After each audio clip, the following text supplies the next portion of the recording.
Hello, പുതിയ വീഡിയോയിലേക്ക് എല്ലാവർക്കും സ്വാഗതം. അപ്പോൾ ഇന്നത്തെ വീഡിയോ എന്താണെന്ന് വെച്ചിട്ടുണ്ടെങ്കിൽ ഞാൻ ഇന്ന് എന്തൊക്കെ കാര്യങ്ങൾ പഠിച്ചു, അതുപോലെ തന്നെ ഞാൻ PSCക്ക് ഏതൊക്കെ ബുക്സാണ് പഠിക്കാനായിട്ട് യൂസ് ചെയ്യുന്നതെന്നുള്ളൊരു വീഡിയോ ആണ്.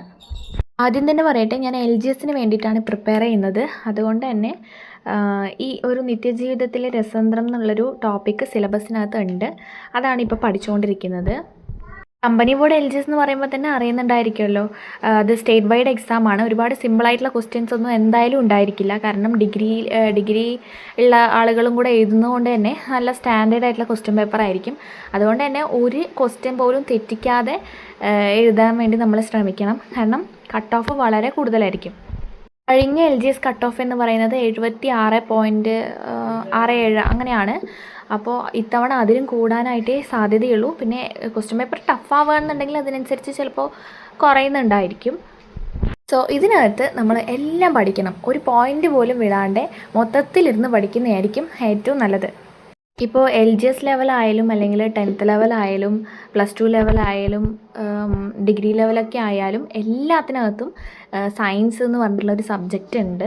ഫിസിക്സ്, കെമിസ്ട്രി, ബയോളജി ഫുൾ പഠിച്ചിട്ടുണ്ടെങ്കിൽ നമുക്ക് ഒരു നഷ്ടവും വരാനില്ല. കാരണം ഡിഗ്രി ലെവൽ എക്സാം എഴുതുന്നവർക്കും ഇതൊക്കെ ആവശ്യമാണ്, അല്ലെങ്കിൽ ഒരു LGS ലെവൽ എക്സാം എഴുതുന്നവർക്കും ഇതൊക്കെ ആവശ്യമാണ്.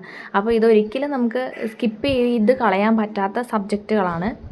ഞാൻ ഫിസിക്സിൽ പഠിച്ചത് ഇൻഫ്രാറെഡ് കിരണം, അതുപോലെ തന്നെ അൾട്രാ വയലറ്റ് കിരണം, എക്സ്റേ, റേഡിയോ തരംഗങ്ങൾ, മൈക്രോ തരംഗങ്ങൾ, ഗാമ കിരണങ്ങൾ എന്നൊക്കെ പറഞ്ഞിട്ട് പിന്നെ പ്രധാനപ്പെട്ട ശാസ്ത്രജ്ഞന്മാരിനെയും കുറച്ച് നോക്കിയിട്ടുണ്ടായിരുന്നു. ഇന്ന് അധികം ഒന്നും കുറേ സമയമൊന്നും പഠിക്കാനായിട്ട് പറ്റിയില്ല. കാരണം ദേവൻ എൻ്റെ അടുത്ത് തന്നെ നിൽക്കുന്നുണ്ട്. അപ്പോൾ എനിക്ക് അവൻ ഓരോ ഡൗട്ടുകൾ ഇങ്ങനെ ചോദിച്ചുകൊണ്ടിരിക്കുക. മേമേ ഞാൻ വരയ്ക്കട്ടെ, ഇതെന്താ, ഇതാരാന്നൊക്കെ ചോദിച്ചുകൊണ്ടിരിക്കുകയാണ് അടുത്ത് നിന്നിട്ട്. അപ്പോൾ എനിക്ക് കുറച്ച് സമയം അങ്ങനെ വൃത്തിയായിട്ട് പഠിക്കാനൊന്നും പറ്റിയില്ല.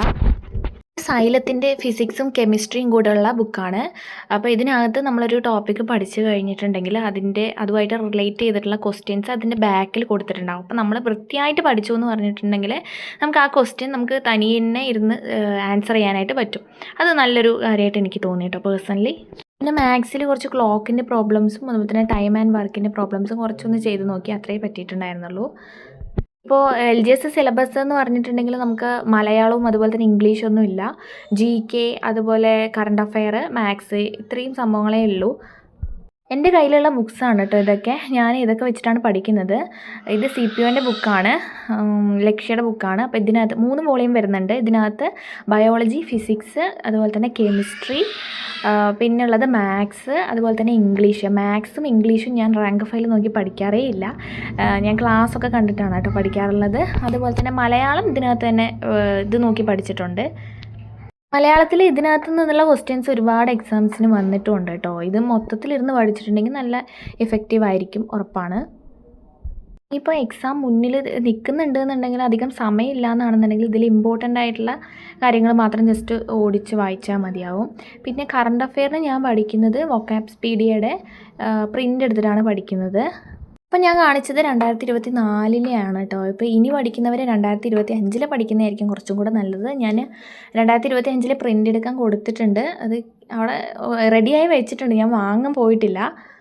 മാത്സ് പഠിക്കുന്നത് എല്ലാവർക്കും അറിയാമായിരിക്കും. യൂട്യൂബിലുള്ള ജെറിൻ സാറിൻ്റെ ക്ലാസ് നോക്കിയിട്ടാണ് മാത്സ് പഠിക്കുന്നത്. അല്ലാതെ റാങ്ക് ഫയലിൽ ഞാൻ അങ്ങനെ കൂടുതലും പഠിക്കാറേ ഇല്ല. കാരണം എനിക്ക് ക്ലാസ് കണ്ട് പഠിച്ചില്ലെങ്കിൽ ഒന്നും മനസ്സിലാവില്ല. അപ്പോൾ അങ്ങനെയാണ് ഞാൻ ചെയ്യാറുള്ളത്. പിന്നെ ഇംഗ്ലീഷിന് രഞ്ജിത്ത് സാറിൻ്റെ ക്ലാസ്സും കൂടെ അതാണ് കാണുന്നത്. പിന്നെ കോൺസ്റ്റിറ്റ്യൂഷനൊക്കെ ലക്ഷ്യയുടെ ബുക്ക് നോക്കിയിട്ടാണ് കോൺസ്റ്റിറ്റ്യൂഷൻ പഠിക്കാറുള്ളത്. പിന്നെ എക്കണോമിക്സ്, അതെല്ലാം ലക്ഷ്യയുടെ റാങ്ക് ഫയൽ തന്നെയാണ് നോക്കി പഠിച്ചിട്ടുള്ളത്. അതുപോലെ തന്നെ മലയാളത്തിന് റാങ്ക് ഫയൽ കൂടാതെ എൻ്റെ കയ്യിൽ 2 ബുക്ക് കൂടെ ഉണ്ട്. ഒന്ന് ഈ സ്കൂൾ ടൈം എന്ന് പറഞ്ഞിട്ടുള്ള ഈ ബുക്കും, അതുപോലെ തന്നെ ഫ്രണ്ട്ലി PSCയുടെ PYQ ബുക്കും കൂടെ നോക്കിയിട്ടാണ് കേട്ടോ മലയാളം പഠിക്കുന്നത്. അപ്പോൾ ഈ ബുക്കിനകത്ത് വരുന്നത് കുറേ സ്കൂൾ പാഠപുസ്തകത്തിലുള്ള അർത്ഥങ്ങൾ, അതുപോലെ തന്നെ പര്യായപദം, പിരിച്ചെഴുത്ത്, ഘടകപദം, വിപരീതപദം, പദശുദ്ധി, അതുപോലെ തന്നെ ഒറ്റപ്പദം, നമ്മുടെ സിലബസിലുള്ള കാര്യങ്ങളൊക്കെ തന്നെ കൃതികളും എഴുത്തുകാരും ഇതിനകത്ത് പ്രത്യേകമായിട്ട് കൊടുത്തിട്ടുണ്ട്. കവിവാക്യങ്ങൾ, പിന്നെ പ്രശസ്ത എഴുത്തുകാരനെ കൂടെ കൊടുത്തിട്ടുണ്ട്. അതുപോലെ തന്നെ ഇതിൻ്റെ ബാക്ക് വശത്ത് അതായത് 2021 മുതലുള്ള മലയാളത്തിലെ PYQ മൊത്തം ഇതിനകത്ത് കൊടുത്തിട്ടുണ്ട്. പിന്നെ SCERTക്ക് വേണ്ടിയിട്ട് ഞാൻ പഠിച്ചിട്ടുള്ള ബുക്കുകളാണ്. ഈ ബുക്കുകളാണ് എനിക്ക് ശരിക്കും പ്രിലിംസ് ഞാൻ ക്വാളിഫൈ ചെയ്യാൻ വേണ്ടിയിട്ട് എന്നെ ഹെൽപ്പ് ചെയ്തിട്ടുള്ള ബുക്കുകളാണ് ഈ 3 ബുക്കുകളും. പക്ഷേ ഇപ്പോൾ പ്രിലിംസ് ക്വാളിഫൈ ചെയ്യാൻ ഈ ബുക്ക് പഠിച്ചാൽ മതിയോ എന്ന് ചോദിച്ചിട്ടുണ്ടെങ്കിൽ എനിക്കറിയില്ല. ഇത് കുറച്ച് മുന്നേ ഉള്ള ബുക്കുകളാണ്. അപ്പോൾ ഇപ്പോൾ കുറച്ച് എല്ലാ ചാപ്റ്റേഴ്സും കുറച്ചൊക്കെ മാറിയിട്ടുണ്ടല്ലോ. പക്ഷേ എനിക്ക് പ്രിലിംസ് ക്വാളിഫൈ ചെയ്യാൻ ഈ ബുക്ക് ഒരുപാട് ഹെൽപ്പ് ചെയ്തിട്ടുണ്ട്. അതുകൊണ്ടാണ് ഞാൻ ജസ്റ്റ് ഇത് കാണിക്കുന്നത്. ഇതിനകത്ത് എന്തൊക്കെയാണ് വരുന്നതെന്നുള്ള ജസ്റ്റ് ഒന്ന് ഓടിച്ച് കാണിക്കാം. 5 തൊട്ട് 10ാം ക്ലാസ് വരെയുള്ള സോഷ്യലും സയൻസും ആണ് ഈ 3 ബുക്കുകളിലായിട്ട് കൊടുത്തിരിക്കുന്നത്. ഓരോ ചാപ്റ്റർ വൈസാണ് വരുന്നത്. PSC സ്ഥിരമായിട്ട് ചോദിക്കുന്ന ബേസിക് ആയിട്ടുള്ള ക്വസ്റ്റ്യൻസ്, അത്യാവശ്യം ക്വസ്റ്റ്യൻസ് ഒക്കെ ഇതിനകത്ത് തന്നെ ഉണ്ട്. കാരണം എനിക്ക് ഈ ബുക്കുകൾ പഠിച്ചിട്ടാണ് പ്രിലിംസ് ക്വാളിഫൈ ചെയ്യാൻ സാധിച്ചത്. അതുകൊണ്ടാണ് ഞാൻ പറയുന്നത്, ഈ ബുക്കുകൾ കണ്ടാൽ തന്നെ അറിയാം അത്യാവശ്യം ഞാൻ ഇതൊക്കെ ജസ്റ്റ് വായിച്ചെങ്കിലും പോയിട്ടുണ്ട്. ഇത് ഈ കാണുന്ന ബോക്സില്ലേ, സാമൂഹിക പരിഷ്കരണ പ്രസ്ഥാനങ്ങളും അതുപോലെ തന്നെ സ്ഥാപകരെന്നുള്ള ബോക്സൊക്കെ PSC സ്ഥിരമായിട്ട് ഇതിനകത്തുനിന്ന് ഒരുപാട് ക്വസ്റ്റ്യൻസ് ചോദിച്ചിട്ടുള്ളതാണ്. അപ്പോൾ ഓരോ ചാപ്റ്റർ വൈസ് കൊടുത്തിട്ടുള്ളത് കൊണ്ട് തന്നെ, അതായത് സമരവും സ്വതന്ത്രവും സംസ്കാരവും, ഇത് 10ാം ക്ലാസ്സിലെയാണ്. സംസ്കാരവും ദേശീയതയും ബ്രിട്ടീഷ് ചൂഷണവും ചെറുത്തുനിൽപ്പും, ഇതൊക്കെ ഓരോ ചാപ്റ്റർ വൈസ് ആയിട്ട് കൊടുക്കുമ്പോൾ നമുക്ക് NCERT ഇങ്ങനെ കവറായി പോകുന്നത് പോലെ തന്നെ നമുക്ക് തോന്നും. ഇതിനകത്ത് ആവശ്യമില്ലാത്ത കുറച്ച് ചാപ്റ്ററുകൾ കൂടെ ഉണ്ട്. അത് നമ്മുടെ സിലബസിൽ ഏതാണ് ഉള്ളത് അതുമായി ബന്ധപ്പെട്ടുള്ള ചാപ്റ്ററുകൾ മാത്രം നമ്മൾ പഠിക്കുക. അപ്പോൾ മഗധ മുതൽ താനീശ്വരം വരെ ആ ഒരു ചാപ്റ്ററൊന്നും നമുക്ക് ആവശ്യമില്ല. അതുപോലെ തന്നെ പ്രാചീന തമിഴകം, പിന്നെയുള്ളത് 5ാം ക്ലാസ് മുതൽ 10ാം ക്ലാസ് വരെയുള്ള സയൻസ് പാർട്ടാണ് കേട്ടോ. ജീവശാസ്ത്രം, അതുപോലെ തന്നെ ഫിസിക്സ്, കെമിസ്ട്രി, അതൊക്കെ ഇതിനകത്തുണ്ട്.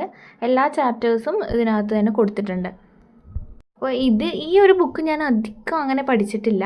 ബയോളജി മാത്രമേ കുറച്ച് നോക്കിയിട്ടുള്ളൂ. കൂടുതൽ ഞാൻ സയൻസ് പഠിച്ചിട്ടുള്ളത് റാങ്ക് ഫയൽ നോക്കിയിട്ട് തന്നെയാണ്. ഇതിനകത്ത് നമുക്ക് ആവശ്യമുള്ള ചാപ്റ്ററുകൾ, നമ്മുടെ സിലബസുമായിട്ട് ബന്ധപ്പെട്ട് കിടക്കുന്ന ചാപ്റ്റർ നമ്മൾ നോക്കി സെലക്ട് ചെയ്ത് പഠിക്കാം. ബിഗിനേഴ്സൊക്കെ ഇനി റാങ്ക് ഫയൽ വാങ്ങിക്കുന്ന സമയത്ത് ഏറ്റവും അപ്ഡേറ്റഡ് ആയിട്ടുള്ള ബുക്കുകൾ വാങ്ങിക്കാൻ വേണ്ടി പ്രത്യേകം നോക്കുക. കാരണം കുറേ ചാപ്റ്ററുകൾ മാറിയിട്ടുണ്ട്. ഇതൊക്കെയാണ് എൻ്റെ കയ്യിലുള്ള ബുക്കുകൾ. അപ്പോൾ ഇന്നത്തെ വീഡിയോ ഇഷ്ടമായിട്ടുണ്ടെങ്കിൽ സബ്സ്ക്രൈബ് ചെയ്യാനും ലൈക്ക് ചെയ്യാനും ഷെയർ ചെയ്യാനും ഒന്നും മറക്കല്ലേ. Tata bye bye, see U.